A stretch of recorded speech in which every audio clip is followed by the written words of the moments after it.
Hey there, so I just got these markers. They're kind of artist markers, I guess. They have two different tips on them, which is cool. 12 different colors come in the pack.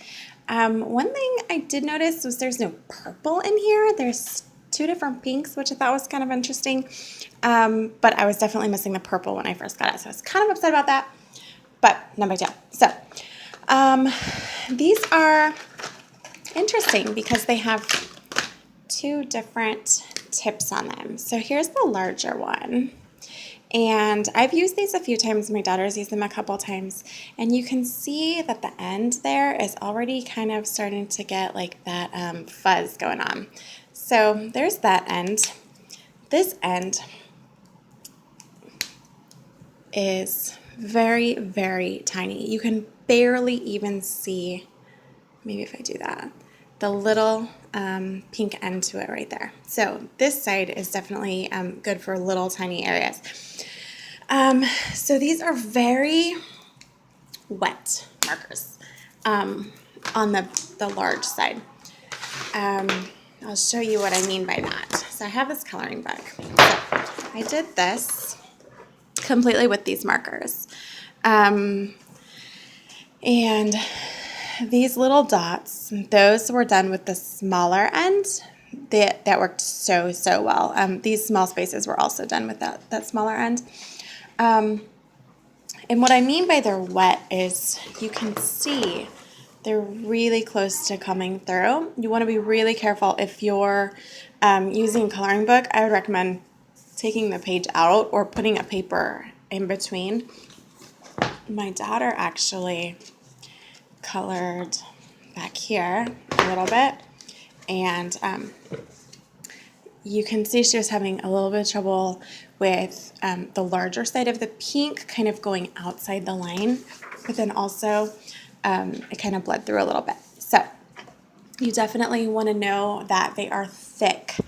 They are going to go through the paper. So that said, they're really easy to color with. Let me go back to this page that was already going on back here. And let me just show you.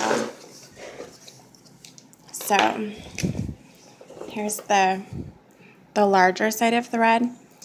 It brushes really nicely, kind of like a paintbrush, and I really like that. I'm definitely no artist, but I do love coloring books, and I like how smoothly these kind of color, kind of just like you're painting, and you don't really have to be rough with it. You can be really gentle, and see, as long as you're aware that it's kind of thick, it won't go through. See, I had no problems just there.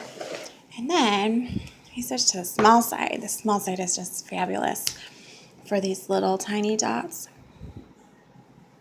Look how perfectly that works in there. I think I'm actually a bigger fan of the small side of the pen than the big side because I always have such trouble with these little tiny areas. So look at that. Look how easy that is. These are really fantastic. Definitely be aware that they're thick. You know, they're like paint, so they're pretty thick. They're going to go through the paper. But what I really like about them is that they have the different edges for the big and the small kind of areas that you want to color. I haven't used them on anything besides paper yet. I'm kind of interested to see if they would work on canvas. I've got some blank canvases that I'm thinking about maybe trying on because they do really kind of feel like paint. So I really like them. They're really easy to color with. I like the colors. I do wish there was a purple. But other than that, you have every color of the rainbow. You have brown, gray, and black, and a couple of pinks, which is great. And they're definitely very fun to use.